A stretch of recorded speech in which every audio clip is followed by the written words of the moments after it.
दोस्तों नमस्कार। ईरान ने धमकी दी और ट्रंप साहब ने तुरंत जवाब में कहा, आज के बाद ऐसा नहीं होगा।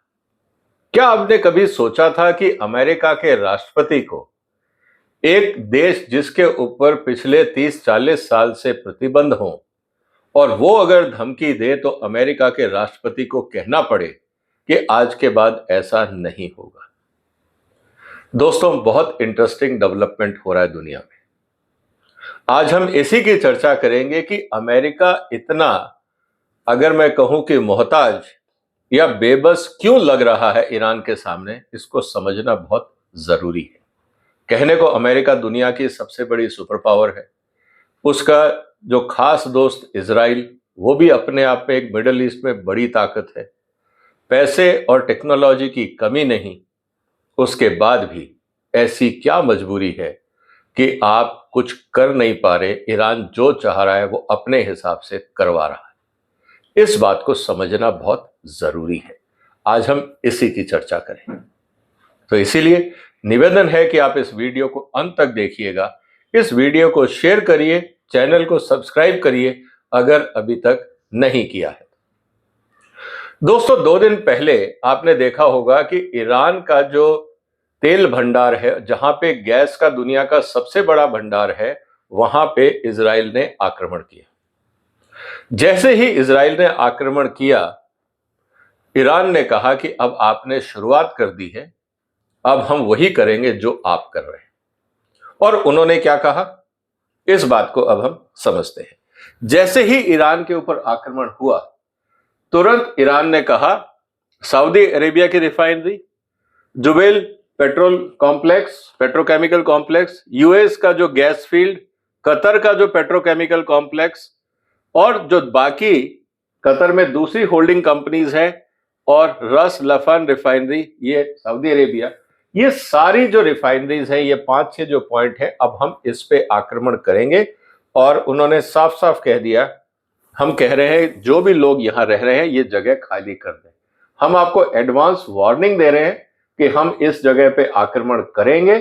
जो लोग वहां हैं कृपया वहां से चले जाएं, जगह खाली कर दें, क्योंकि आक्रमण होगा, क्योंकि इसकी शुरुआत इजराइल ने की थी। जैसे ही ये हुआ, आप देखिए रस लफान का जो एलएनजी इंस्टॉलेशन था वो खाली हो गया। जैसे ही ईरान ने कहा खाली करो, तो लोग वहां से चले गए, और बाकी जो साइट थी उनमें भी खाली होने का काम शुरू हो गया। मीनवाइल कतर की एक साइट पे ईरान ने हमला किया और वहां आग लग गई। जो सबसे बड़ा वहां पे गैस प्रोसेसिंग प्लांट था, हम उसकी बात कर रहे हैं। जैसे ही ये हुआ, तुरंत ट्रंप साहब का क्या जवाब आया, no more attack will be made by Israel. वो इजराइल ने किया था, हमसे पूछा नहीं था। जैसे कहा था ना, बड़े बुजुर्ग बोलते हैं कि ये हमारा बिगड़ा हुआ बच्चा है, मूर्ख है, शैतान है, उसने ये तोड़फोड़ करी, हम उसको समझाएंगे, आज के बाद ऐसा नहीं होगा। ट्रंप साहब ने यही बोला। And pertaining to this extremely important and valuable South Pars, ये साउथ पार्स जो है ये ईरान की जगह है। और ट्रंप साहब कह रहे नहीं नहीं, वो बहुत इंपॉर्टेंट जगह थी, इजराइल को वहां पे आक्रमण नहीं करना चाहिए था। कारण, अगर ईरान की तरफ से रिटेलिएशन आता तो पूरे मिडिल ईस्ट में जितने भी तेल और गैस के कुएं हैं और जितने भी पेट्रोलियम रिफाइनरीज या पेट्रोकेमिकल कॉम्प्लेक्सेस हैं, उनको एक दिन में आग के हवाले ईरान कर देता। क्योंकि एक बार अगर आग लगती है तो ये सब ज्वलनशील पदार्थ हैं, इनको रोकना मुश्किल है और आसानी से रिपेयरिंग भी नहीं होगी। इसका मतलब पूरा प्लांट रोका जाएगा, पूरे प्लांट को डिसमेंटल करके जो जो पार्ट्स टूटे हैं उनके हिसाब से दोबारा पार्ट्स बनवाए जाएंगे और लगाए जाएंगे। कई महीनों का काम है ये, और साथ में अरबों डॉलर का खर्चा भी। ट्रंप साहब इस बात को समझते हैं कि अगर दुनिया का 20% तेल हॉर्मुज से आता है और अगर वो नहीं आया तो महंगाई $200-250 पहुंच जाएगी। और जो ट्रंप साहब कह रहे थे कि हम महंगाई कंट्रोल करेंगे, वहां पे गैस और पेट्रोल के दाम अमेरिका में भी महंगे होंगे, और जितने भी संसाधन है, जितना भी ट्रांसपोर्ट सिस्टम पेट्रोल और गैस पे चलता है, डीजल पे चलता है, वो सब महंगा होगा। मतलब पूरी दुनिया में इन्फ्लेशन का खतरा। तो जो इकोनॉमिक रिकवरी की बात कर रहा था अमेरिका, वो सब खटाई में पड़ जाएगा। और जो गल्फ देशों से उम्मीद थी कि वो अमेरिका में इन्वेस्ट करेंगे ताकि ट्रंप साहब को सहायता मिले, जब पैसा ही नहीं होगा तो कौन इन्वेस्ट करेगा? अमेरिका से कौन हथियार खरीदेगा जब रिफाइनरीज ही बंद होंगी? ट्रंप साहब को ये बात बहुत जल्दी समझ में आ गई, इसीलिए तुरंत उन्होंने कहा कि नहीं नहीं, आज के बाद ऐसा नहीं होगा। अब सवाल इस बात का है दोस्तों कि ये सब आंकड़ा क्या बताता है, ये सब डेवलपमेंट क्या बताती है, इसको थोड़ा हम और डिटेल में समझते हैं कि ऐसी क्या मजबूरी है अमेरिका की। क्योंकि कहने को अगर देखें तो आज अमेरिका का जो बजट है वो करीब 1.2 ट्रिलियन डॉलर के आसपास है, डिफेंस बजट। दूसरी तरफ ईरान का जो बजट है वो करीब 15 से 20 बिलियन डॉलर है। क्या मुकाबला है? कुछ भी नहीं। जितना एक एयरक्राफ्ट कैरियर अपने साथ तामझाम लेके चलता है, जितना खर्चा उसमें होता है, उतना तो टोटल ईरान का बजट है। डिफेंस बजट की मैं बात कर रहा हूं। उसके बाद भी अमेरिका के पसीने आ रहे हैं। ये एक इंपॉर्टेंट डेवलपमेंट है। अब कहने का मतलब क्या है? क्या America is struggling against Iran? अब सवाल इस बात का है, क्योंकि हुआ क्या? कोई लार्ज स्केल लड़ाई नहीं हुई, इन्वेजन नहीं हुआ, कोई डिसिसिव विक्ट्री समझ में नहीं आ रही, और किसका डोमिनेंस है इस लड़ाई में ये भी समझ में नहीं आ रहा। सब कुछ होने के बाद, पूरी ताकत, पूरी टेक्नोलॉजी, पूरी दुनिया का साथ की क्लेम करते हैं ट्रंप साहब, सब कुछ होने के बाद भी ना विक्ट्री दिख रही है, ना लड़ाई कब खत्म होगी ये समझ में आ रहा है, कौन जीत रहा है कौन हार रहा है ये भी समझ में नहीं आ रहा है। तो कुल मिला के सवाल अब इस बात का है कि अमेरिका इतना हेल्पलेस क्यों लग रहा है? ईरान के आगे, जिसको 40 साल से आपने प्रतिबंधित कर रखा है, कोई टेक्नोलॉजी उनको नहीं दे रहा, कोई उनसे व्यापार नहीं कर रहा, उसके बाद भी सोचिए अगर कल को अमेरिका चाइना से लड़ाई करेगा या रशिया से करेगा या भारत से लड़ने को आएगा तो क्या हाल होगा? यहां तो ईरान का मुकाबला अमेरिका नहीं कर पा रहा। सोचिए इस बात को। ये एक बहुत इंपॉर्टेंट डेवलपमेंट है, इसीलिए हम इसकी चर्चा कर रहे हैं। कहने का मतलब क्या है? On paper this should not even be A contest. America का बजट पिछले साल था 850, अब ट्रंप ने पार कर दिया 1 ट्रिलियन। ईरान का बजट है 20 से 25 बिलियन डॉलर। ईरान के पास 11 एयरक्राफ्ट कैरियर है, यूएस के पास, ईरान के पास 0। 13,000 एयरक्राफ्ट है अमेरिका के पास, लड़ाकू विमान। जब वो बोलते हैं ना कि हमने पूरी 5,000 बम गिरा दिए, 8,000 बम गिरा दिए, वो पॉसिबल है। 13,000 एयरक्राफ्ट है, जबकि ईरान के पास मात्र 500, वो भी आउटडेटेड, पुराने। तो वो जो हवाई जहाज है ईरान वाले, वो आज की वॉरफेयर के लिए सूटेबल नहीं है। सो मिलिट्री अगर हम देखें सैन्य सामान के हिसाब से, फौज के हिसाब से, there is no war and there is a mismatch. ये सब होने के बाद भी अमेरिका क्यों हावी नहीं हो पा रहा है, ये एक सबसे बड़ा इशू है। कारण बहुत कॉमन सेंस और लॉजिकल है। अमेरिका जिस ताकत को लेकर आगे बढ़ा था, ईरान ने उसको इसलिए पंचर किया क्योंकि ईरान एसिमेट्रिकल स्ट्रेटेजी से काम कर रहा है। जो भारत में दोस्त हैं उनको पता होगा औरंगजेब और शिवाजी के बीच में क्या था। ये वही खेल है। औरंगजेब की बड़ी सेनाएं, बड़ा सब कुछ, शिवाजी के पास छोटा ग्रुप, छोटी सेना, लेकिन औरंगजेब का जीना हराम कर रखा था। यही ईरान ने किया अमेरिका के। यहां जो औरंगजेब है वो अमेरिका है, जो शिवाजी का रोल है वो ईरान प्ले कर रहा है। जिसको कहा जाता है ना कि पहाड़ों में, जैसे कहा जाता था कि शिवाजी की जो फौज है वो चूहों की तरह पहाड़ों में छुपी हुई है, बिल से निकलते हैं, मारते हैं, फिर घुस जाते हैं। औरंगजेब की फौज को पता ही नहीं लग रहा। यही हाल ईरान ने अमेरिका का कर दिया। आप दुनिया भर के बम गिराते रहो, लेकिन ईरान ये कह रहा है हमारा तो कुछ नुकसान हुआ ही नहीं। जो हुआ, जो सरफेस पे था वो नुकसान हुआ, उसको हम वैसे ही यूज नहीं कर रहे थे। हमें पता था अमेरिका इनको तोड़ेगा, इसलिए हमें उस पर ज्यादा चिंता की बात नहीं थी। हमारा जो असली साजो सामान है वो तो सब जमीन के अंदर, पहाड़ों के अंदर छुपा हुआ है। शिवाजी ने भी तो ये किया था। इस बात को समझना होगा। इसका मतलब Iran is not fighting like US. It's a smart fighting what Iran is doing. Instead of matching strength with strength, Iran uses asymmetric warfare. हम अमेरिका की तरह हवाई जहाज उड़ा के या बड़े बड़े एयरक्राफ्ट कैरियर ला के नहीं लड़ेंगे, हम अपने हिसाब से लड़ेंगे। इसका मतलब एसिमेट्रिक वॉर में उनके हथियार क्या है?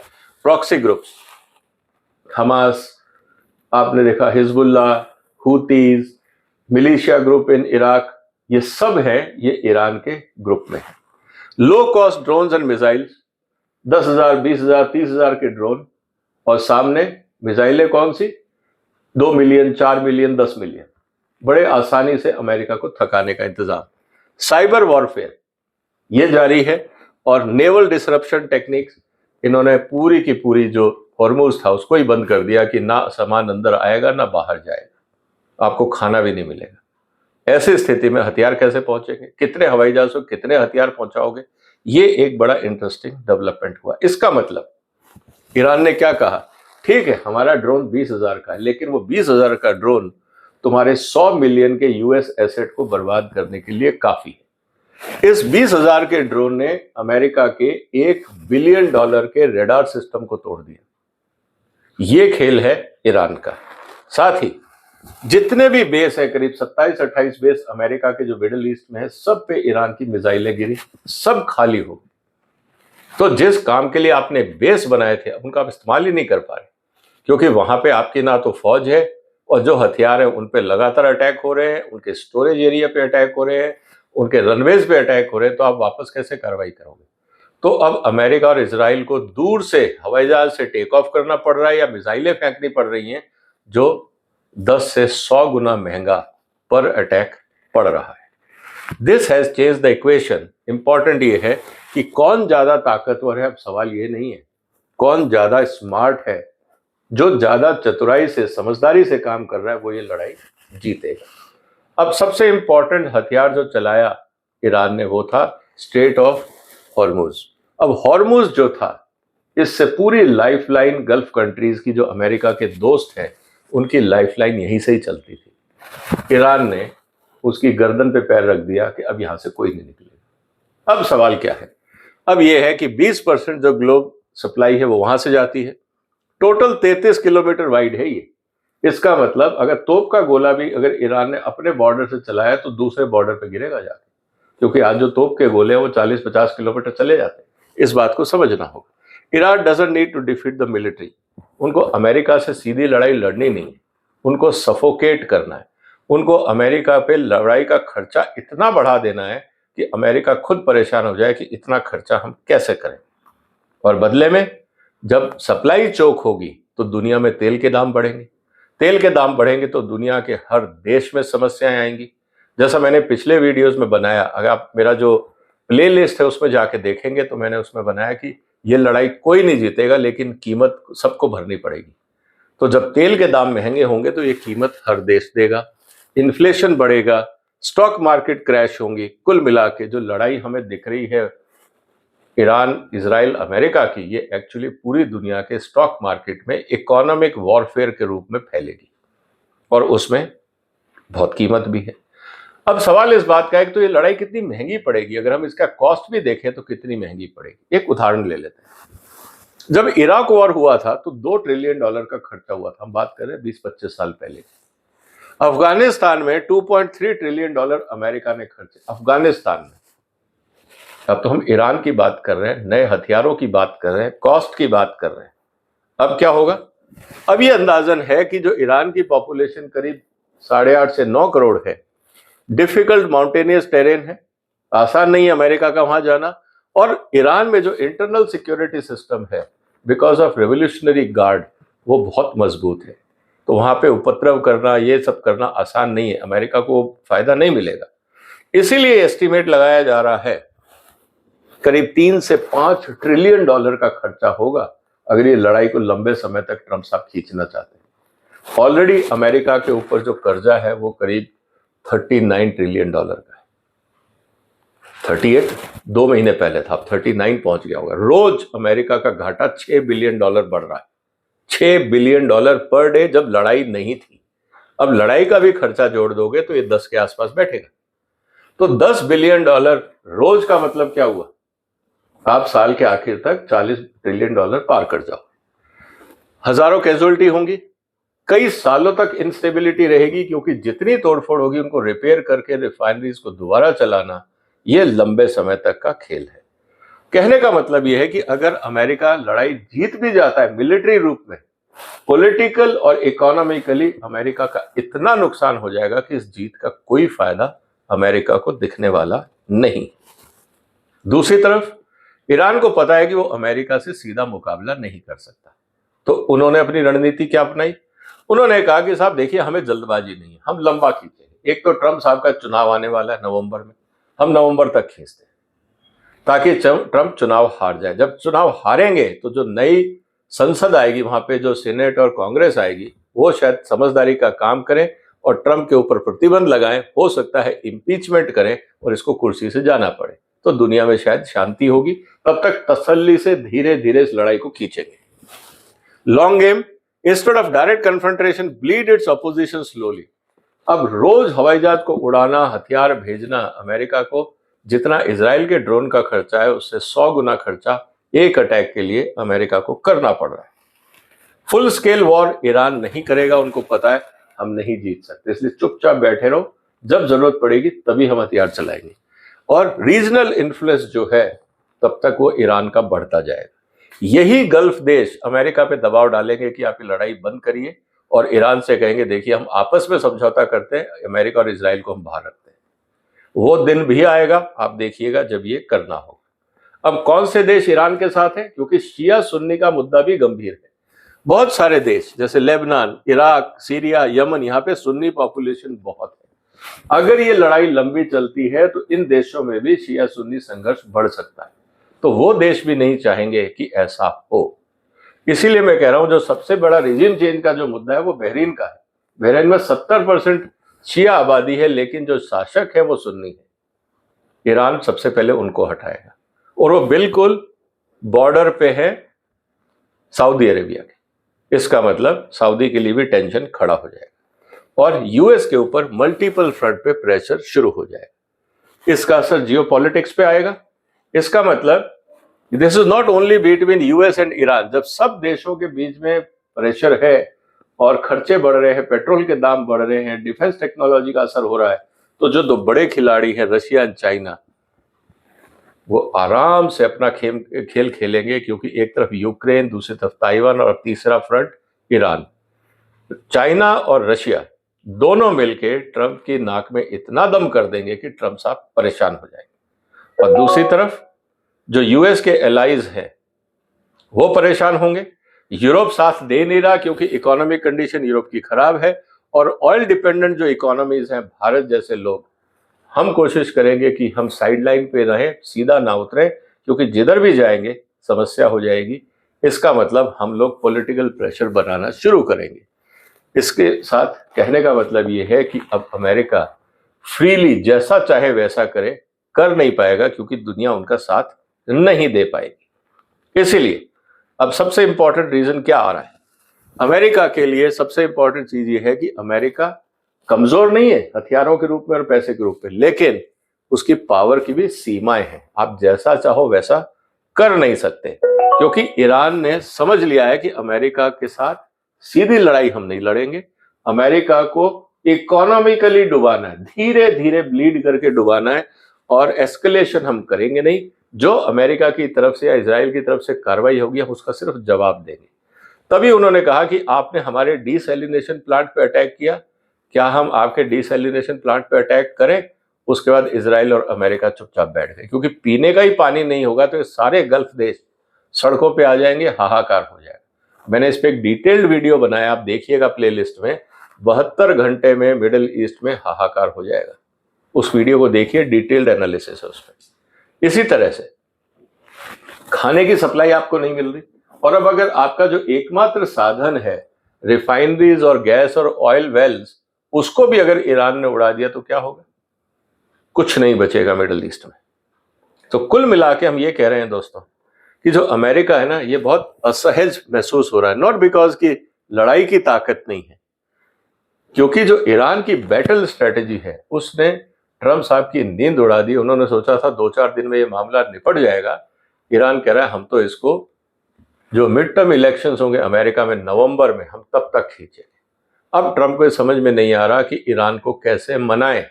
अगर ये बोले कि हम बंद करते हैं लड़ाई, आप भी बंद करो, तो अमेरिका की डिफीट है। अमेरिका वो चाहता नहीं।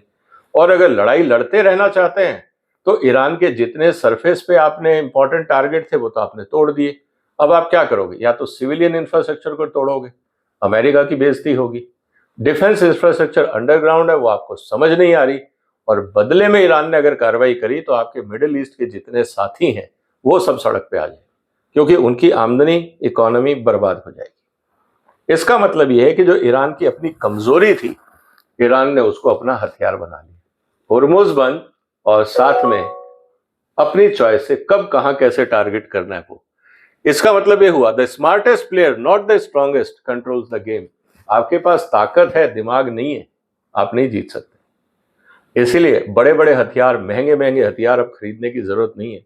सस्ते इफेक्टिव ड्रोन बनाओ, आपका काम हो जाएगा। भारत को भी सीखना होगा, मिडिल ईस्ट को भी सीखना होगा कि अब ये बड़ी बड़ी मिसाइलें और हथियार अमेरिका से खरीदने की जरूरत नहीं है। जो सिक्योरिटी के लिए चाहिए वो करिए, और ईरान से दोस्ती बनाइए, यही आपके पास एक ऑप्शन बचता है। और साथ ही Iran is forcing America to expose its weakness to the world. Trump will be credited for ruining America's influence. ये मेरा कहना कि देखिए, अमेरिका की कमजोरी दुनिया के सामने आ रही है कि अमेरिका कुछ कर नहीं पा रहा, हताश है, निराश है, परेशान। और ट्रंप साहब को भी समझ में आ रहा है कि जो अपने आप को दुनिया का एम्परर समझने चले थे, उनको कोई नहीं पूछा, सब देशों ने मना कर दिया, ईरान तक उनके काबू में नहीं आ रहा, तो काय के प्रेसिडेंट और कौन सी ताकत। ये बात भी ट्रंप को और अमेरिका को अब समझ में आ गई। तो कहने का मतलब है दोस्तों, बहुत अभी इसमें डेवलपमेंट होना है। आप लगातार इन डेवलपमेंट्स का एनालिसिस, असेसमेंट चाहते हैं कि दुनिया कैसे बदलेगी, ऑयल के धंधे में क्या होगा, भारत का फ्यूचर इससे कैसे जुड़ा हुआ है, हम इसकी चर्चाएं रोज कर रहे हैं। मैं चाहता हूं आप भी हमारे साथ जुड़े, इस चैनल को सब्सक्राइब करें, और ये जो ईरान वॉर पे जो मैंने एक्सक्लूसिव प्लेलिस्ट बनाई है चैनल में, आप उसको जरूर सब्सक्राइब करें। अभी तक उसमें करीब 14-15 वीडियोस ऑलरेडी आ चुके हैं। जिस दिन से लड़ाई शुरू हुई है, डेली इंपॉर्टेंट डेवलपमेंट का विद डेटा में एनालिसिस आपके लिए कर रहा हूं। तो कहने का मतलब ये है कि आप सब्सक्राइब करें, और अब आने वाले दिनों में हम देखेंगे कि जो दुनिया है वो किस तरह से बदल रही है, और पूरी दुनिया एक बहुत इंटरेस्टिंग फेज में है। आप और हम मिलकर चर्चा करेंगे, ब्रेनस्टॉर्म करेंगे, और देखेंगे कि हमें क्या तैयारी करनी है, हमारे भविष्य के लिए, बच्चों के लिए, देश के लिए क्या करना है। ये सब चीजें आगे आने वाले दिनों में हम चर्चा करते रहेंगे। आप इस वीडियो को शेयर करिए, इस चैनल को सपोर्ट करिए, सब्सक्राइब करिए अगर अभी तक नहीं किया है तो। अपना ध्यान रखिएगा। तेल पानी जो आपका खर्चा है आपके फ्यूल का, उसको कम से कम वेस्ट करिए, क्योंकि सप्लाई प्रॉब्लम है। मेरा निवेदन है आप सबसे। अपना ध्यान रखिएगा। फिलहाल चलते हैं, फिर मुलाकात होगी एक और महत्वपूर्ण मुद्दे के साथ। वंदे मातरम।